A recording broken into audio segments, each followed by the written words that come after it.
말씀을 듣고 순종케 하여 주옵소서. 감사드리며 예수님 이름으로 기도드립니다. 아멘. 할렐루야. 새해가 밝아왔습니다. 새해 인사를 민수기 6장으로 나누도록 하시겠습니다. 암송하셨죠? 네, 서로 손을 내밀어서 같이 축복합니다. 시작. 여호와는 내게 복을 주시고 너를 지키시기를 원하며 여호와는 그의 얼굴을 내게 드사 은혜 베푸시기를 원하며 여호와는 그의 얼굴을 내게로 향하여 드사 평강 주시기를 원하노라. 자막을 보면서 한번 해보도록 하겠습니다. 다시 민수기 6장 시작.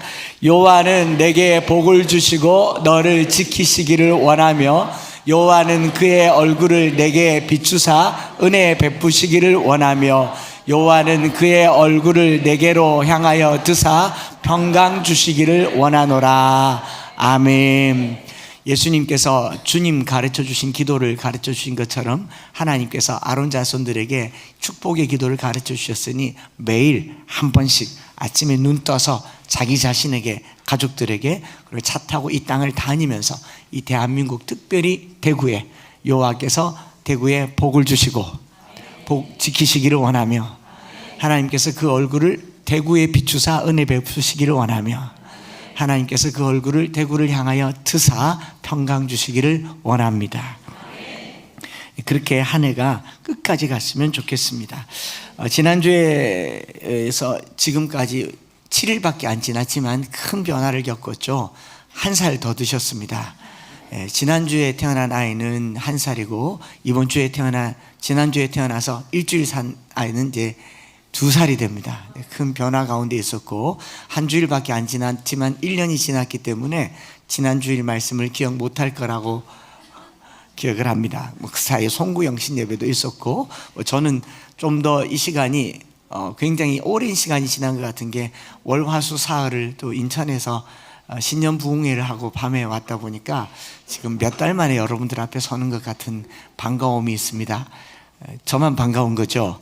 네. 좀 더 오래 있다가 올까 봅니다. 아무튼 반갑고요. 그래서 다시 만났는데 지난주일에 로마서 말씀 가지고 1세기 있는 로마 기독교인들의 삶, 니제이 굽타라고 하는 신학자의 말을 빌어서 그들의 삶, 1세기 로마 기독교인들의 교회는 유토피아를 추구하는 교회였다. 유토피아라는 표현, 좋은 장소라는 의미라고 말씀을 드렸습니다. 토마스 모어는 이 세상에 존재하지 않은 그냥 이상적인 곳을 유토피아라고 했지만 그리스도인들은 실제로 이 땅에 유토피아, 좋은 곳, 좋은 장소라는 것을 만들어 가려고 애를 썼고, 그리고 이 기독교 공동체는 그들이 모인 곳을 가장 이상적인 곳으로 만들었습니다. 그래서 좋은 곳, 좋은 사람들이 전하는 소식을 좋은 소식, 유앙겔리온, 복이라고 한 거죠. 유토피아에서 유앙겔리온이 나온 것, 이렇게 표현할 수 있다면요, 그 1세기 사람들이 뭐라고 그랬습니까? 예수님을 만나려면 누구를 만나라? 예수 믿는 사람들을 만나라. 그 사람이 예수님을 닮았다라는 거죠. 이홍렬을 만나기 전에 누구를 만나라? 닮았잖아요. 그럼 예수님 만나려면 누구 만나야 돼요? 예수 닮은 사람들을 만나야 되고, 천국 가려면 이 땅에 천국 닮은 곳을 가야 되는데 거기가 바로 교회였다. 그래서 1세기 교회가 급속도로 성장할 수 있었던 것은 바로 복음적인 전략이 아니라 예수 믿는 사람들 때문이었으며 예수 믿는 공동체 때문이었다라는 말을 지난주에 말씀을 드렸고, 그 당시 기독교를 어떻게 표현했다고요? 이상하고 위험하고 매력적인 종교. 엠마오 교회가 이상하리만큼 사랑하는 교회 되기를 바랍니다. 이 체제에 위협이 될 만큼 거룩한 공간이 되기를 원합니다. 그리고 누구라도 지나가면서, 아침에 여기 오면은 저기 성당 가시는 분들이 있어요. 뒷모습 보면 성당 가는 모습이랑 교회 오는 모습이 조금 달라요. 저만 압니다. 가다가 이쪽으로 왔으면 좋겠어요. 봉선서 가려고 회색 옷 입고 여기 들어왔으면 좋겠습니다. 매력적인 교회가 돼야 되겠다 싶은 생각을 하게 되는 거죠. 그래서 오늘 그렇게 우리 공동체가 그렇게 또 26년도를 시작하면 좋겠다 싶고, 그렇다고 하더라도 1세기 바울이 추구했던 교회 모습이 처음서부터 그랬던가, 그렇지 않습니다. 이방인과 유대인이 함께 모였고, 갖은 낯선 사람들이 모여서 종교적인 색깔도 다르고 혈통도 다르고 그리고 풍토도 다르고 전통도 다른 그 사람들이 모여서 갈등이 왜 없었겠습니까? 그 많은 갈등을 모아서 하나가 되게 했던 것이 바울 서신의 특징이고 초대교회의 모습이었다라는 거죠. 1세기 교회들이 처음부터 이상적인 공동체는 아니었습니다. 갈등도 있었고 분열도 있었습니다. 그런데 바울은 모든 교회들마다 편지를 써서 그 갈등과 어려움을 극복하고 아름답고 서로 다름을 조화롭게 만들어가면서 함께 지어져가는 공동체가 된 거죠. 그래서 교회론과 하나됨을 말하는 에베소서에서는 이런 말을 하지 않습니까? 2장 21절에 그의 안에서 건물마다 서로 연결하여 주 안에서 성전이 되어가고 너희도 성령 안에서 하나님이 거할 처소가 되기 위하여 그리스도 예수 안에서 함께 읽어볼까요? 지어져 가느니라. 함께 지어져 간다. 진행형으로 만든 거죠. 오늘 이 교회가 완전하고 완벽한 공동체는 아니지만 오늘보다 내일이 더 나을 줄 믿습니다. 그래서 우리 제자훈련생들 제자훈련 노트 제일 앞에 뭐라고 썼습니까? 크게 시작. 나는부터 시작해. 시작. 나는 공사 중입니다. 공사 중이라는 제일 좋아해요. 그리고 그 밑에다 뭐라고 쓰라고 했습니까? 더 나은 모습으로 찾아뵙겠습니다. 관로하고 통행에 불편을 드려 대단히 미안합니다. 여러분, 공사 중인 모든 곳에서 그렇게 적혀 있지만 그거 보고 눈살 찌푸리지만 우리 마음속에 어떤 기대가 있어요? 더 나은 모습을 기대하는 거죠. 교회는 지금 좀 부족해도 더 나은 모습으로 자라가는 곳이 바로 교회고, 바울은 그런 것들을 추구했던 겁니다. 우리가 예수를 개인적으로 믿습니다. 개인적으로 믿어서 개인이 구원을 얻지만 신앙생활은 개인이 하는 것이 아니라는 거죠. 바울이 다메섹에서 예수님을 만나서 그 감격 가운데 평생 젖어 있었더라면 아무 일도 일어나지 않았을 거예요. 그 다메섹 노상에서 만난 예수님을 평생 그리워하면서 거기 천막을 치고 어제 만났던 주님 오늘도 만나고 싶습니다. 오늘도 들려주십시오. 그 빛을 보여주십시오 라고 했더라면 아무 일도 일어나지 않았을 겁니다. 다메섹에서 훌훌 털고 일어나서 전 세계를 다니면서 복음을 전하고, 복음을 전하면서 뭘 했습니까? 공동체를 이루게 한 거죠. 공동체를. 그것이 바로 우리가 모여있는 이 교회의 모습이 된 것입니다. 오늘 여기 함께 있는 성도들이요, 각자 예수 믿고 사는 데는 별로 지장이 없어요. 굳이 교회 안 나오셔도 된다 이런 말 하시는 분들도 있어요. 뭐 내가 혼자 예수 믿고 내가 기도하고 내가 성경 보고 내가 세상 사람들 앞에서 빛과 소금이 되어서 살면 되지 라고 하는 거, 뭐 가난한 성도들 얘기를 하기도 합니다. 교회에서 상처받고 목회자에게 성도들에게 상처받고 교회를 떠나서 나는 주님 앞에 혼자 살겠다라고 하지만요, 그거 신앙요 반쪽이라고 말씀드렸죠. 천국 가면요 그 미운 사람들 만난다니까요. 그 꼴 보기 싫은 사람들을 만나게 된다고요. 그러니 그분 보기 싫으면 오늘 결단하시고 천국을 포기하시는 것도 좋은 방법이에요. 그러나 하나님 나라 가서 만날 거예요. 지금 만나고 해결하시고 천국을 이루는 그런 공동체가 되기를 바랍니다. 그래서 대부분 이 엠마오 교회 모인 성도들이 지금 봤을 때 1년 남짓 된 낯선 분들이에요. 아직 서로 낯설고 어색하고 뭐 서로 잘 모릅니다. 모르는데 이런 모르는 가운데에서도 이 은혜로운 공동체가 되어서 서로의 연약한 부분들을 잘 감당하는 몸된 그리스도의 교회를 이루어가는 아름다운 공동체가 되기를 축복합니다. 이제 1년이 지났으니까 이제는 좀 더 교회다운 면모를 가지고 순도 조직도, 아직 저희가 재직임명이라는 것을 2년째 하지 않고 있습니다. 뭐 다 이전 직분들 가지고 부를 뿐이지, 여러분들이 이전에 혹시나 와서 그냥 등록카드에다가 권사 적으면 그냥 권사 되는 거예요. 누가 그거 확인하겠습니까? 뭐 장로 적으면 이전 교회 다 호칭이 장로 되는 거지 않습니까? 어릴 적에 저희 교회 평생 절에 다니다가 오신 분이, 그분 머릿속에 직분은 이거밖에 없는 거죠. 그래서 만나는 사람들마다 뭐라고 부르냐면 보살 오셨니께요 그러더라고요. 김권사도 김보살이고 이권사도 이보살이고 다 보살이에요. 요즘 교회 다니면 다 집사고 뭐 좀 지긋하면 권사고 장로고, 뭐 누가 알아요? 그거 누가 확인해 줍니까? 주님께서 유일하게 확인해 주는 직분은요 성도입니다. 그러니까 그걸로 충분해요. 그런데 이제 직분자를 임명하려고 한다라고 하는 것은 올해가 될지 내년이 될지 모르겠지만 교회가 조직되어서 건강하게 기능을 할 수 있는 꼭 필요한 사람들이 세워진다고 하는 점에서는 직분이 필요하겠지만, 우리 아직은요 그냥 돼 있는 대로 부르세요. 보살이라고만 부르지 마세요. 뭐 집사라고 부르든지 권사라고 부르든지 장로라고 부르든지, 다만 예수 안에서 한 성도가 되기를 바랍니다. 그게 교회라고 하는 거죠. 로마서 12장은 특별히 이 1절부터 13절까지는 교회 안의 성도들의 구성원이 어떻게 서로 지체가 되어 가는가 하는 것을 잘 보여주고 있는 것입니다. 제가 레오나르도 다빈치의 그림 하나를 가지고 왔습니다. 이 그림의 제목이 뭔지 혹시 아십니까? 네. 뭔지 아세요? 그림이죠. 이걸 혹시 다비드상이라고 하시는 분은 아니시라고 생각합니다. 원래 이 그림의 이름은 비트루비우스적 인간, 비트로비안 맨이라고 합니다. 비트루비우스적 인간. 왜냐하면 비트루비우스가 쓴 이 건축 10서라고 하는 그 책에서 이 그림이 왔기 때문에 비트루비우스적 인간이라고 하고, 우리나라에서는 인간 비례도라고 합니다. 인간 비례도. 캐논 오브 프로포션이라고 하는데, 인간의 비례, 인체 해부도가 아닙니다. 인간의 비례를 나타내는 비례도인데, 제가 이걸 보니까 1490년경에 이제 레오나르도 다빈치가 소묘로 그린 작품인데요, 비트로비우스가 쓴 건축 10서 제3장에 신전을 건축할 때 이렇게 건축하라라고 하는 그 문장에 인체의 건축에 적용되는 비례의 규칙을 신전 건축에 사용해야 한다라는 이 대목을 읽고, 레오나르도 다빈치가 인체를 이제 비유를 만들기 시작한 겁니다. 그래서 인체 비례론을 가지고 실제로 사람을 데려다가 눕혀놓고 눈금자를 가지고 들이대면서 측정한 것을 조그만하게 한 30여 cm의 그 공책에다가 그린 게 이 인체 비례도라고 하는데, 거기 이런 말이 있어요. 자연이 낸 인체의 중심은 배꼽이다. 등을 대고 누워서 팔다리를 뻗은 다음 캠퍼스 중심에 배꼽을 맞추고 원을 돌리면 두 팔의 손가락 끝과 두 발의 발가락 끝이 원에 붙는다.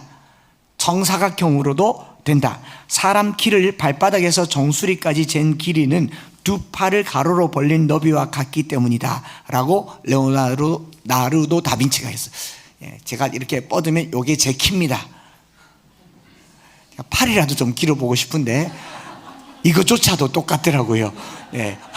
그래서 이렇게 정사각형이 되고 한 바퀴를 배꼽을 중심으로 돌리면 원이 된다. 이 인체의 비례를 얘기하면서요, 사람의 두 팔을 벌린 폭은 키와 같은데 턱 밑에서 정수리까지는 키의 8분의 1이 된다. 그래서 8등신이란 말이 나온 거예요. 레오나르도 다빈치가 한 거예요. 발 길이는 키의 7분의 1과 같다라고 썼습니다. 다빈치는 인체의 길이를 손, 발, 얼굴, 귀, 코 등을 숫자로 제시하면서 인체의 황금 비율을 찾았는데, 황금 비율이 뭐냐? 1대 1.618034의 비율. 굳이 외울 필요는 없습니다. 저도 모릅니다. 뭐 동식물, 인체, 건축물 수많은 곳에서 찾아볼 수 있는데, 이걸 신이 정해준 숫자다라고 말할 정도로 인체가 그만큼 신비롭다라고 하는 거죠. 그래서 이 황금 비율을 적용한 대표적인 건축물이 바로 피라미드라고 해요. 피라미드. 그리고 레오나르도 다빈치는 이를 인체에 적용해서 데센과 메모를 남긴 게 인체 비례도라고 하는 이 그림인데요, 사도 바울도 똑같이 그리스도 안의 공동체를 한 몸으로 보고 있고 한 지체로 보고 있고 그리스도를 머리로 여기고 있다라고 하는 것이 신비로울 따름인 것이죠. 그래서 3절부터 13절에 그리스도 안에서 한 몸이 되어 서로 다른 지체가 만들어가는 황금 비율에 대한 내용이 바로 은사 이야기다라는 것이죠. 그 황금 비율이 기가 막히다라는 거예요. 그래서 로마서 12장에서 모든 은사를 거론한 것은 아니에요. 한 7개 정도 거론하고 있지만 성경 전체에는 20가지가 넘는 은사가 있어도 이 7개만 거론하는 것은 이 은사가 전부가 아니라 이 은사를 어떻게 사용해야 될까에 대한 이 기본 원리를 이야기하고 있는 것이 바로 이 로마서 12장에 있는 이야기다라는 것이죠. 제가 본문을 이렇게 보면서 은사가 어떤 특징이 있는가를 살펴보았더니, 첫째로 은사라고 하는 것은요, 받은 은사입니다. 내가 가진 게 아니고요, 갈고 닦은 게 아니라 주신 분이 누구다? 하나님이시다. 12장 6절에 우리에게 주신 은혜대로 받은 은사가 각각 다르니 혹 예언이면 믿음의 분수대로 라고 말하지 않습니까? 은사는 주시는 겁니다. 즉 주시는 분이 있다라는 말이죠. 내게 딱 맞는 걸 주시는 거예요. 성격에 따라서, 기질에 따라서, 상황에 따라서. 그렇기 때문에 내게 어떤 은사가 있는가라는 것을 찾기 이전에 은사를 주신 분이 누구신가를 아셔야 됩니다. 그것이 우리가 은사를 사용하는데 첫 번째예요. 은사를 누가 주셨습니까? 크든 작든 뭐 풍성하든 부족하든 아주 초라한 것이라도 누가 줬어요? 없다고 하더라도 남들과 다른 뭔가가 있다면 그 누가 주신 거예요? 하나님이 주신 것이다. 내가 개발해서 타고난 게 아니고 하나님이 주신 것이다 라는 생각을 하셔야 된다라는 겁니다. 그래서 달란트를 얼마나 많이 가졌느냐 보다 더 중요한 것은, 여러분 달란트 비유 아시잖아요. 5달란트, 2달란트, 1달란트에서 이 1달란트 남긴 사람이 1달란트를 그냥 그대로 남긴 사람이 왜 남겼을까? 5달란트 받은 사람 보고 삐져서? 아니 절마는 왜 5개 주고 난 왜 1개 주냐고요. 삐져서 나 안 해 그러고 땅에 묻었습니까? 주신 분이 누구신지 정확하게 이해하지 못해서 그래요. 마태복음 25장 24절과 25절에 보면 이 1달란트 받았던 사람이 이렇게 말합니다. 1달란트 받았던 자는 와서 이르되 주인이여 당신은 굳은 사람이라 심지 않은 데서 거두고 해치지 않은 데서 모으는 줄을 내가 알았으므로 두려워하여 나가서 당신의 달란트를 밭에 감추어 두었나이다. 보소서 당신의 것을 가지셨나이다.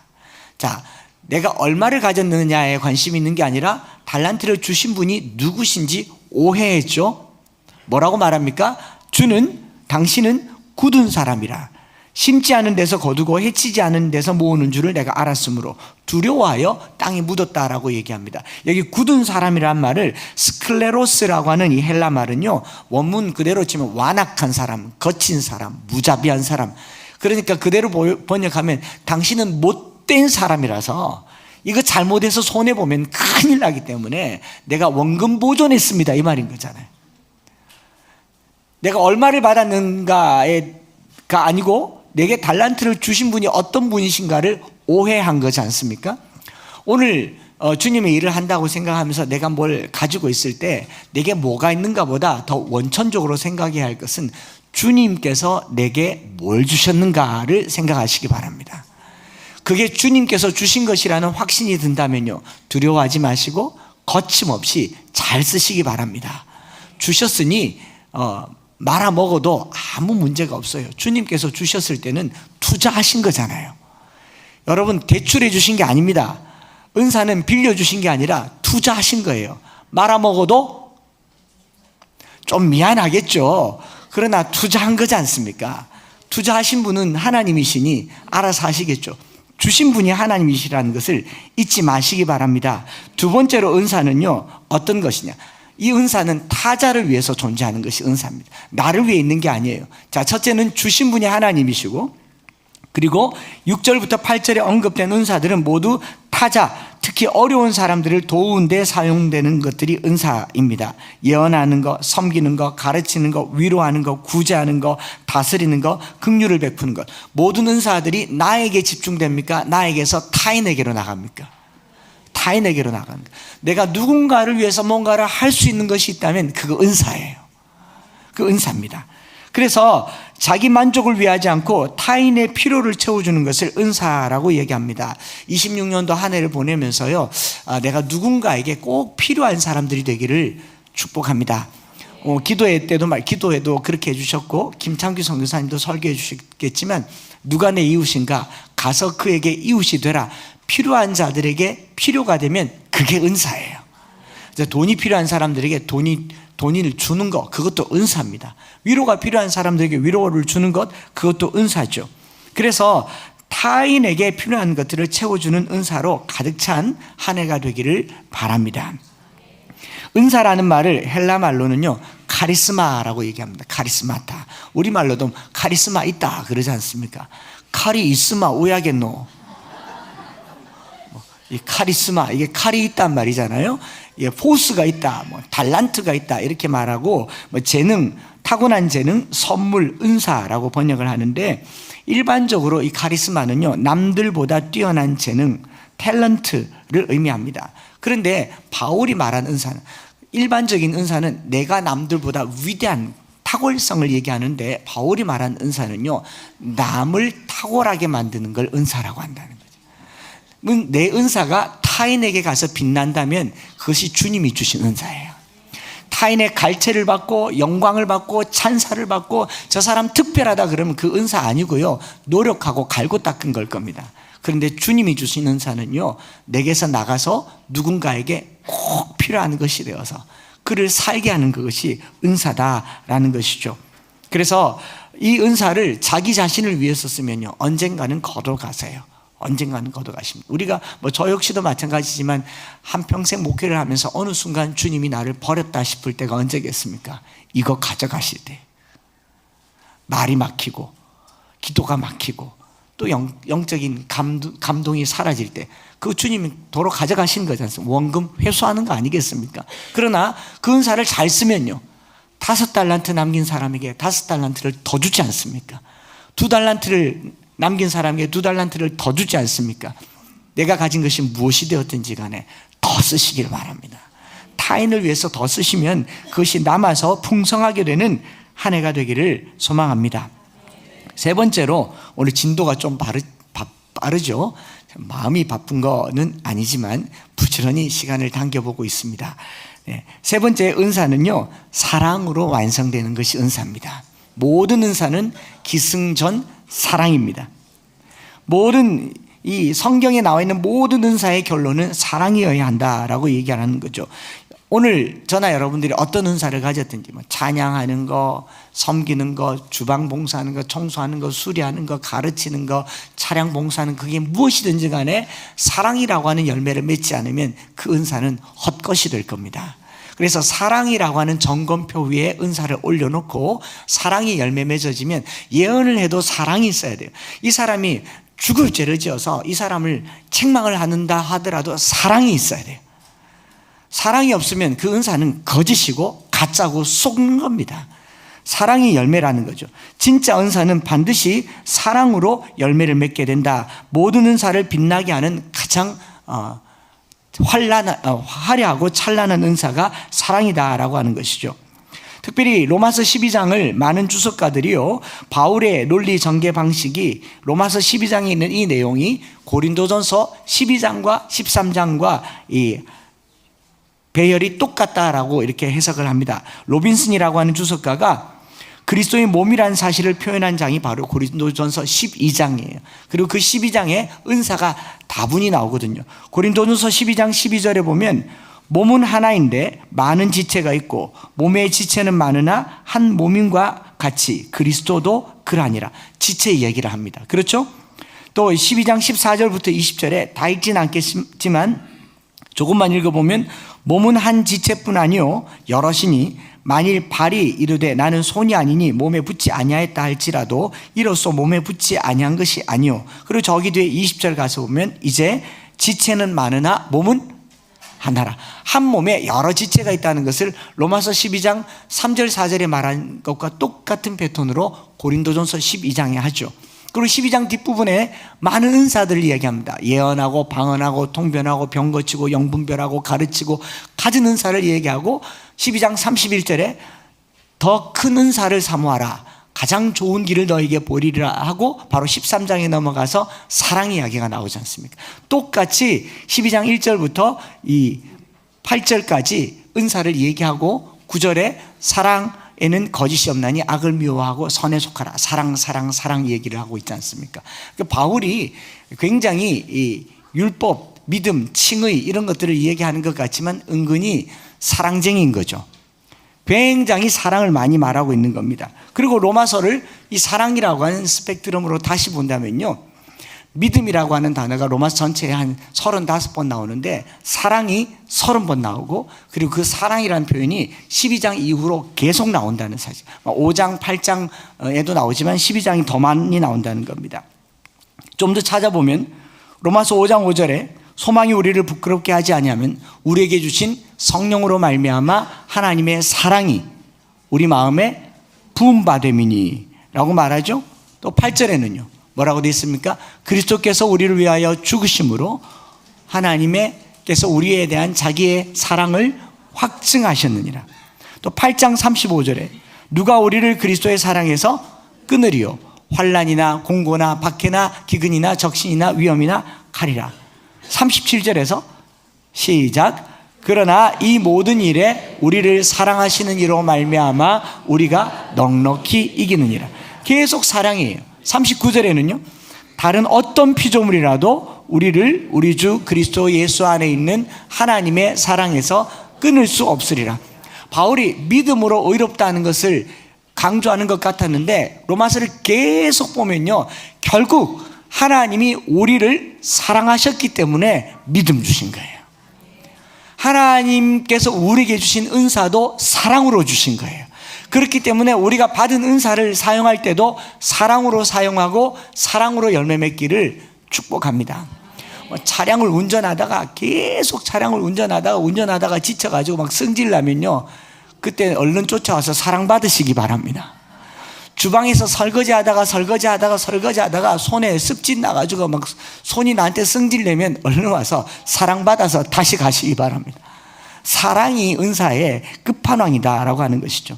그리고 12장 9절에서도 사랑에는 거짓이 없나니, 또 10절에서는 형제를 사랑하여, 그리고 13장으로 넘어가 보면 피차 사랑의 빛 외에는 아무에게든지 아무도 빛도 지지 말라. 남을 사랑하는 자, 한번 따라해 볼까요? 남을 사랑하는 자는 율법을 다 이루었느니라. 그러니까 행위를 이야기하는 12장부터 15장까지 전반적인 이 중심 단어가 뭐냐면 사랑이라는 거죠. 교회 안에서 은사가 서로 은사가 되어서 지체를 이루어가는 가장 강력한 윤활유, 어떻게 보면 혈관 역할을 하는 것이 사랑이라고 하는 겁니다. 사랑이 막히면요, 교회는 일밖에 남지 않습니다. 연초가 되면 이 사명이라고 하는 이름으로 일만 잔뜩 맡겨서 연말이 되면 이제 그만하렵니다. 지쳤습니다. 어렵습니다. 여러분, 지친 게 아니고요, 사랑이 식은 거예요. 사랑이 부족한 겁니다. 내 안에 있는 사랑이 바닥나면 하늘의 사랑으로 채우시는 연초가 되시기를 축복합니다. 그래서 9절 말씀을, 오늘은 사실 90, 11, 12, 13절을 좀 더 해석하려고 여기까지 왔는데요, 9절에 이 사랑을 말하면서 사랑에는 거짓이 없나니 악을 미워하고 선에 속하라. 이 사랑이라고 얘기하고 거짓이 없다라고 말합니다. 거짓이 없다라는 말을 아니포크리토스라고 하는데, 히포크리토스란 말은 들어봤죠? 히포크리토스, 이 가면이란 말입니다. 연극할 때 쓰는 가면, 이 가짜라는 말인데, 가면을 안 쓴 거를 안히포크리토스, 우리말 같죠? 히포크리토스의 반대는 아니포크리토스. 진짜 헬라 말이에요. 아는 척 하셔도 됩니다. 히포크리토스 반대말은 아니포크리토스입니다. 그러니까 거짓이 없다라는 말인데, 마태복음 6장에 외식하는 자, 가식하는 자를 이제 히포크리테스라고 하는데, 원래 의미는 연극 배우란 말이죠. 고대 그리스 연극에서 여러 배우가 나오는 게 아니고 사실은 한 명의 배우가 가면을 바꿔 쓰면서 웃는 역할, 우는 역할, 화내는 역할, 중국에서는 그 변검, 예? 경극, 뭐 그런 걸 말하는 줄. 얼굴을 막 바꾸잖아요. 얼굴을 바꾸는 것처럼 이 내 안에 있는 것이 아닌 다른 것을 보여주는 것을 히포크리토스, 웃는 가면과 찡그린 얼굴을 계속 보여준 이런 걸 히포크리토스라고 하는데, 사랑에는 거짓이 없다라는 말은 이런 거죠. 사랑에는 가면이 없다. 가면이 없다. 내가 웃는 웃음이, 내가 베푸는 호의가 진짜여야 한다라는 겁니다. 은사를 가지고 쓸 때도 진심으로, 진정으로, 진짜로 해야 된다는 거예요. 자, 제가 지금 웃는 웃음이 가식 쩌는 웃음인지 진짜 웃음인지 보세요. 안녕하세요. 느껴지세요? 어머, 집사님 반갑습니다. 느껴지세요? 네, 이 가면이라고 하는 거예요. 거짓이 없단 말은 누가 봐도 그 속이 보이는 걸 그냥 사랑이라고 얘기를 하는 거죠. 저는 교회가 사랑의 연극 무대가 되지 않기를 소망합니다. 막 연습하고 어떤 심리학자가 그렇게 말했다 그러더라고요. 오늘 아침에도 설교를 들으니까 부부 관계를 개선하기 위해서는 20%의 진심과 60%의 거짓말과 20%의 순발력이 필요하다 그래요. 그래서 60% 거짓말을 해서라도 부부 관계를 개선하라 그래. 맛없는데도 어머 너무 맛있다고 뒤로 뱉을지언정 앞에서는 맛있다고 해주라고. 이 가식이지 않습니까? 그런데 그렇게 해서라도 부부관계를 개선해야 되는 시대가 이 시대인 거죠. 부부도 속여야 되는 거짓된 사랑이 있다는 거죠. 사랑에는 거짓이 없나니. 이거 쉽지 않습니다. 진정한 웃음을 보이려면요, 속에서부터 그 웃음이 나와야 되지 않습니까? 거짓 없는 사랑. 가면이 없어야 된다는 거죠. 각자의 가면을 쓰고 사랑을 말하지 않는 연극 무대가 아닌 실제가 되는 사랑의 공동체가 엠마오 교회 되기를 바랍니다. 이제 진짜 한번 제가 벌써 제 눈꼬리가 내려가는 거 보이시죠? 이거 진짜 진짜입니다. 진짜입니다. 여러분 사랑합니다. 가식이 아니어야 된다라는 거죠. 그래서 존 모레이 박사님은 목사님이 이런 말 썼어요. 사랑이 미덕의 총합이라면 위선은 악의 전형이다. 오늘 교회를 위태롭게 하는 게 위선이지 않습니까? 어머 집사님, 어머 장로님, 어머 그 집 아들은 그러지 말고 차라리 말을 하지 말더라도 중심을 말할 수 있으면 좋겠어요. 중심을. 거짓 없는 사랑을 하라고 권하는 내용이 바로 9절부터 13절이고, 그 거짓 없는 사랑에 분별하는 기준들이 나와 있는 첫 번째가 뭐냐면 악을 미워하고 선에 속하라. 사랑하라고 해놓고 또 미워하란 말이 나와요.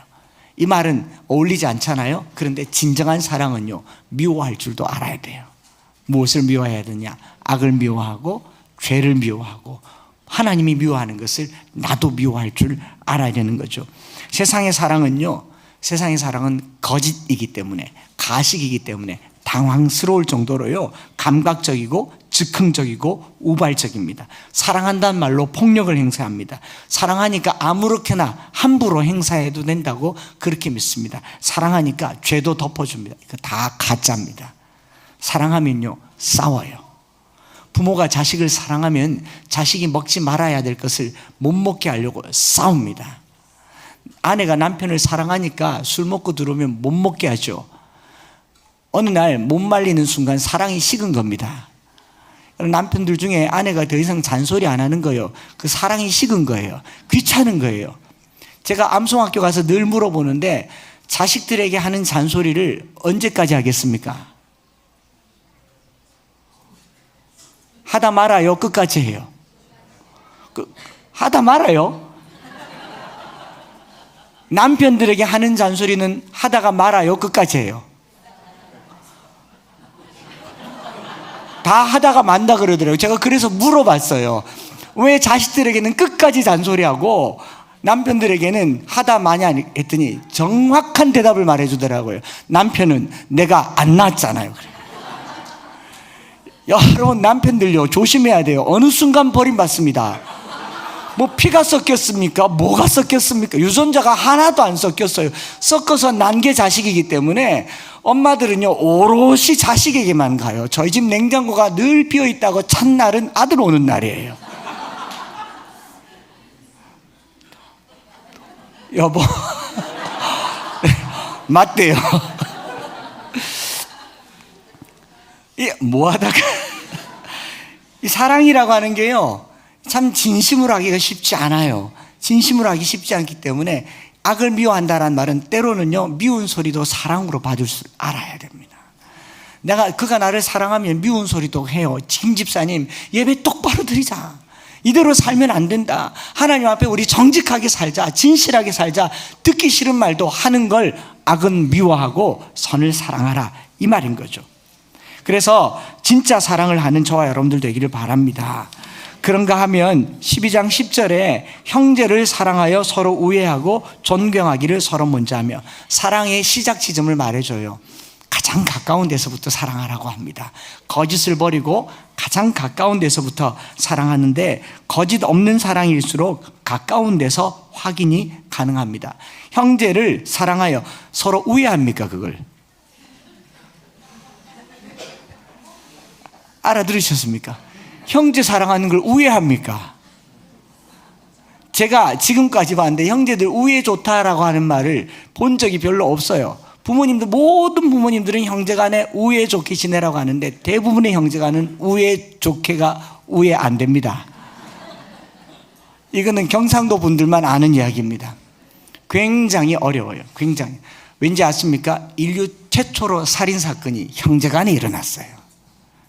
우리가 아담의 후손일 뿐만 아니라 가인의 후손들입니다.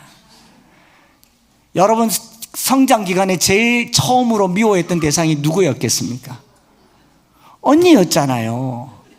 희야였지 않습니까? 저것만 없었더라면 그 사랑 내가 다 봤는데 그러면서 컸잖아요. 그러니 바울은 뭐라고 얘기합니까? 사랑의 출발점은 형제, 가장 가까운데 혈연으로 맺어진 형제들이 생각보다 쉽게 무시됩니다. 이제 곧 지나면, 조금만 지나면 명절이 다가옵니다. 진짜 명절 다가오면요, 형제간의 우애를 찾는다는 게 쉽지 않습니다. 저는 지난 12월에 그 병원에 입원해서 누워 있는 동안 사실 거의 20년 가까이 형제간에 서로 교부로 뭐 잘 없고 서로 각자 살기, 각자가 너무너무 힘겨운 시간을 지냈기 때문에 서로 원망할 수도 원망할 필요도 없는 그런 삶들을 살았지만 이제 회복되고 나서 저희 형님이나 누님이 제게 보여주신 사랑은요, 지금까지 받아보지 못했던 큰 사랑들이었어요. 병원에 누워서 조금 약간 위험한 순간이 있어서 호흡곤란에 막 쩔쩔 매고 있을 때 형님이 그 전날 다녀가고 그 다음날 와서 얼마나 울어주든지 저는 그 눈물로 그동안 못 받은 사랑 다 받았습니다. 그리고 앞으로 받을 헌금 7천만 원도 더 받았는데 형님 꼭 듣고 계세요. 1억 헌금한다고 했는데 아직 3천만 원밖에 안 했어요.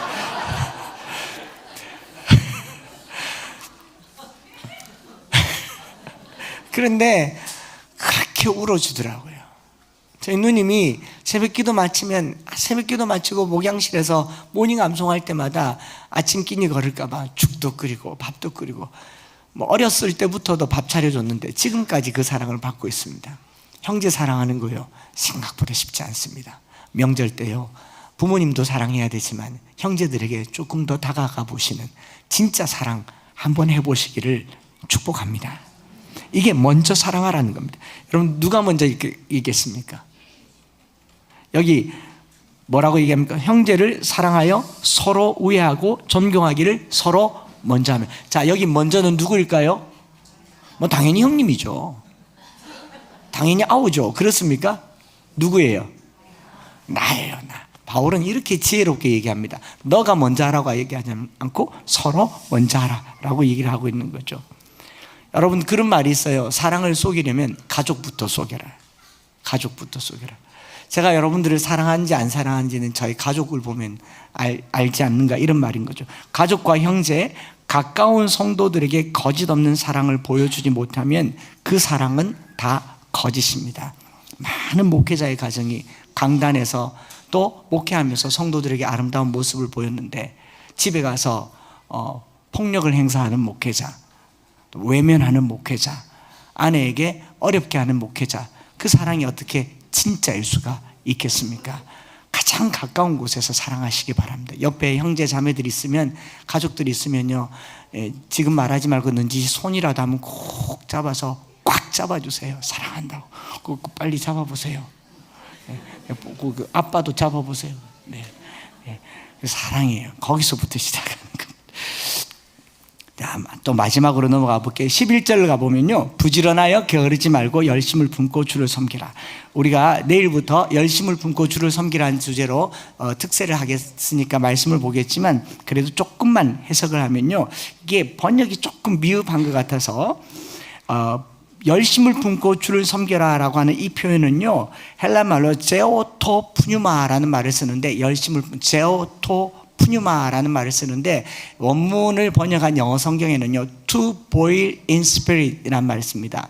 영으로 뜨끈뜨끈하게 되는 거, 영으로 뜨거워지는 거라는 말을 해요. 그러면 이거는 내 안에서 나오는 열심입니까? 성령께서 주시는 열심입니까? 성령께서 주신 열심입니다. 사랑도 내 안에서 나오는 사랑일까요? 성령께서 주시는 사랑일까요? 성령께서 주시는 사랑이죠. 결국 내 안에서 가능한 일이 아니라는 거예요. 주님 주시는 힘으로. 그렇기 때문에 12절에 소망 중에 즐거워하며 환난 중에 참으며 기도에 항상 힘쓰며. 기도를 왜 해야 되느냐? 하나님 주신 사랑으로, 하나님 주신 은혜로, 하나님 주신 열정으로 사랑하고 섬기고 봉사하기 때문에 기도하는 거예요. 기도하지 않고 뭘 할 수 있습니까, 성도가? 기도하지 않고 뭘 할 수 있어요? 그러니 내일 기도하러 나오시기 바랍니다. 사랑을 부어주실 겁니다. 열정을 부어주실 겁니다. 1년을 살아갈 만한 에너지를 부어주실 줄 믿습니다. 그리고 끝으로 13절에 거짓 없는 사랑은 뭐냐? 성도들의 쓸 것을 공급하며 손대접하기를 힘쓰라. 여기 공급한다라는 말 코이네오라고 쓰고 있는데요, 동참한다라는 말입니다. 동참한다, 참여한다. 우리가 그냥 공급한다라고 하면 돈이 많은 사람이 적은 사람에게 나눠주고 음식이 많은 사람이 없는 사람에게 나눠주는, 사실 이런 나눠주는 것은 위계가 형성이 돼요. 많은 사람과 작은 사람. 그런데 여기 공급한다라는 말은 함께 한다라는 말이에요. 함께 한다, 동참한다라는 말, 상대방의 입장에 서 그와 함께 한다라는 말을 코이네오라고 하는데요, 이걸 제일 정확하게 실천하신 분이 누구시냐? 예수님이시죠. 예수님이 우리의 쓸 것을 공급하시기 위해서 뭘 하셨냐? 사람이 되셨어요. 하늘에서 못 해주시겠습니까? 하나님 보좌에서 우리를 못 건지시겠습니까? 근데 예수님이 사람이 되셨습니다. 성도들의 쓸 것을 공급하라라는 말은 그의 곁에서 그가 먹는 음식을 먹고 그가 사는 삶을 살고 그와 함께하는 것을 공급한다라고 얘기를 해요. 저기 청룡사를 이제 매입해서 세일감리교회를 하신 정소경 목사님 아시죠? 다녀가셨지 않습니까? 어제도 이제 카톡 주고받았는데 이분이 이제 신학 때부터 확실한 부르심이 있어서 신학대 학원 다닐 때부터 서울역 옆에 노숙자들과 함께 노숙자 사역을 했어요. 노숙자들과 함께 거기 가서 하고 나중에는 안 돼서 노숙자 하나를 자기 집으로 데려왔대요. 데려와서 같이 지냈는데 한참 지내다 보니까 이 노숙자가 누워가지고 밥 달라, 물 달라, 뭐 커피 달라, 이것 다 지집인 줄 안더래요. 그래서 이것 봐라 이런 마음이 딱 들었는데 그 순간 자기 마음의 은혜가 뭐였냐면 예수님께서 우리를 그렇게 들이셨는데 내 인생이 내 건 줄 알고 내가 가진 것이 내 건 줄 알고 예수님더러 물 달라, 밥 달라, 돈 달라, 권력 달라, 축복 달라. 우리야말로 노숙자인 거죠. 아닙니까? 성도들이 쓸 것을 공급하다라는 말은 내가 뭐가 넉넉해서가 아니라 그들 속으로 들어가라라는 말이에요. 사랑이 없는, 거짓이 없는 사랑은요, 상황 속으로 들어가서 그와 함께 동행하는 것입니다. 말씀 마칩니다. 제가 이 목회하면서 처음으로 25일간 휴가를 얻어서 2017년도에 이 산티아고를 다녀온 적이 있었죠.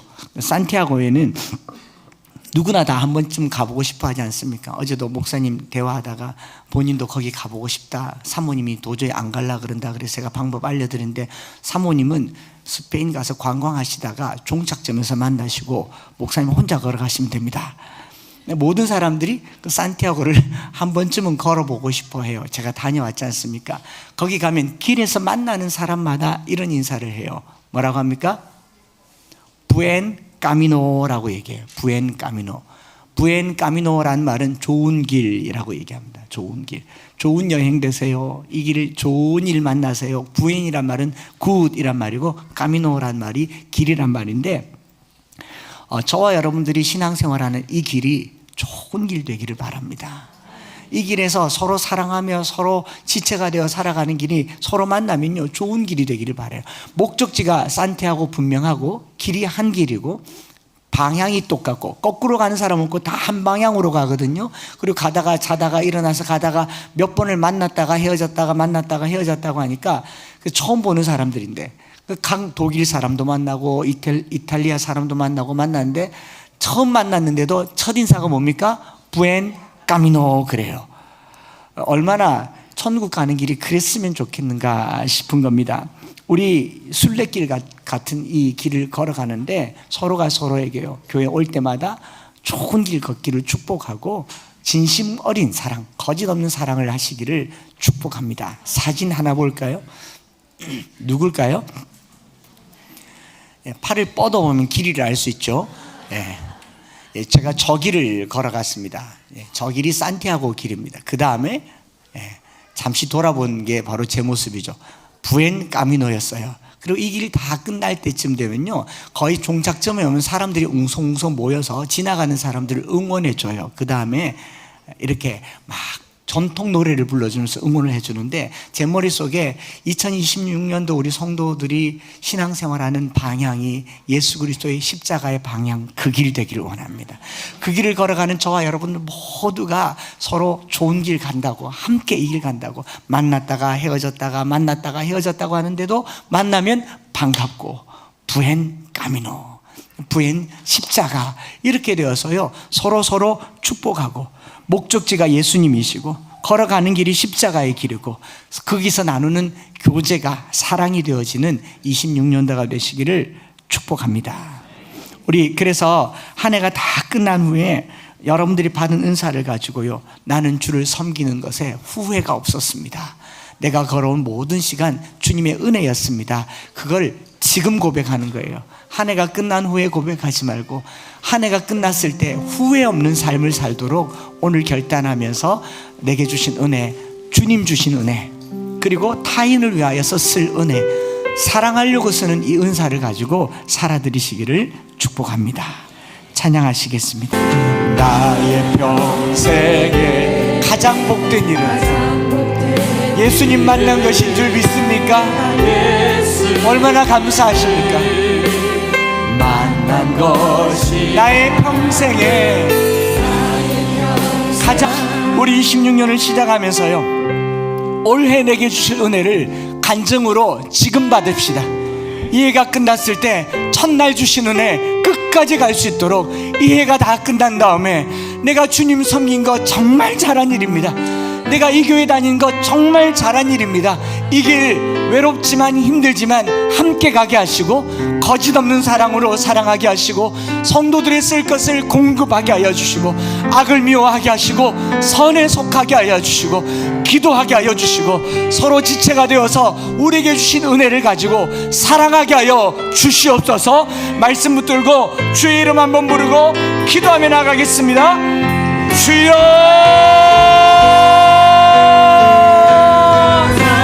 살아계신 하나님 아버지, 우리에게 주신 은혜대로 받은 은사가 각각 다르지만 주님 주신 것이니 주님 뜻대로 쓰게 하여 주시옵소서. 주님 주신 것이니 아낌없이 쓰게 하여 주시옵소서. 주님 주신 것이니 타자를 위해 살게 하여 주시옵소서. 누군가의 피로가 되게 하여 주시고, 누군가의 돌봄이 되게 하여 주시고, 그의 곁에 있어주게 하여 주시고, 천국 가는 길, 십자가의 길, 예수 그리스도를 따르는 길, 이 길 걸어가기에 후회 없이 아낌없이 남김없이 걸어가게 하여 주시옵소서. 주여, 이 한 해에 우리의 삶에 넘치는 간증이 있기를 원합니다. 살아있는 간증으로 한 해 동안 주님 이야기로 풍성하게 하여 주시고, 모두가 같은 길 가는, 천국 길 가는 백성들, 예수 그리스도의 십자가로 이 길 걸어가게 하여 주시고, 진정한 사랑으로, 거짓 없는 사랑으로 서로 사랑하는 우리 공동체 될 수 있도록 도와주시옵소서. 주여, 하나님 아버지, 우리에게 주신 은사가 각각 다르지만 주신 분이 하나님이시니 다름 속에서 주신 하나님의 뜻을 이루게 하여 주시옵소서. 나 잘 보이려고, 나 돋보이려고, 나 자랑하려고 주신 은사가 아니라 남에게 쓰임받으려고 주신 은사인 줄 믿습니다. 26년 이 한 해를 시작하면서 나를 필요로 하는 사람이 누군지 찾아보게 하여 주시고, 내가 가면 꼭 필요한 곳에 거기 있게 하여 주시고, 남이 하지 않는 일, 남에게 보이지 않는 일이지만 내가 할 수 있는 그 일을 찾아 하는 은사자들이 다 되게 하여 주시옵소서. 하나님, 이 은사의 열매가 사랑인 줄 믿습니다. 열심히 수고하고 지쳐서 번아웃되어서 나가 떨어지는 것이 아니라 수고하면 할수록 사랑이 넘치게 하여 주옵소서. 수고하면 할수록 열심을 품고 부지런하여 게으르지 않고 주를 섬기게 하여 주시옵소서. 우리 안에 식어지지 않는 불을 허락하여 주시옵소서. 끊어지지 않는 사랑을 허락하여 주시옵소서. 거짓 없는 사랑을 허락하여 주시고, 하나님 열심을 품고 주를 섬길 때에 손대접하기를 힘쓰게 하시고, 서로의 필요를 따라 연약한 자들을 채워주게 하여 주시옵소서. 소망 중에 즐거워하며 환난 중에 참으며 기도에 항상 힘쓰며 성도들의 쓸 것을 공급하는 우리 공동체, 천국길 가는 사람들 되기를 원합니다. 하나님, 땅의 길을 걸으면서도 부엔 까미노를 낯선 사람들끼리 외치는데, 천국 가는 백성들 서로 만나면 반갑고 즐겁고 손 놓지 않고 그 손 꼭 잡고 오랫동안 대화하고 서로 반가워하는 그런 천국 같은 공동체 이곳 되게 하여 주시옵소서. 오늘도 예배하고 우리의 삶으로 돌아갈 때에 은사 받은 자들로서 은사를 잘 행하는 삶의 열매가 풍성케 하여 주시옵소서. 구주 예수 그리스도의 크신 은혜와 아버지 하나님의 변함없으신 사랑하심과 성령 하나님 위로 교통 충만 역사하심이 오늘 우리 안에 거짓 없는 사랑으로, 참 사랑으로 사랑하며 악을 미워하고 선에 속하기를 원합니다. 형제를 사랑하고 서로 우애하고 존경하기를 서로 먼저 하려고 합니다. 이 어려운 것을 하는데 우리가 부족하여서 하늘의 은혜를 구하여 기도합니다. 하늘의 것으로 부어 주시옵소서. 채워 주시옵소서. 하나님, 성도들이 쓸 것을 공급할 수 있도록 눈을 떠서 헤아리고 보살피고 찾아보게 하여 주시고, 특별히 육체의 연약한 성도들 치유와 회복을 소망하는 사랑하는 모든 성도들 머리 위에 이제로부터 영원토록 함께 있을지어다. 아멘.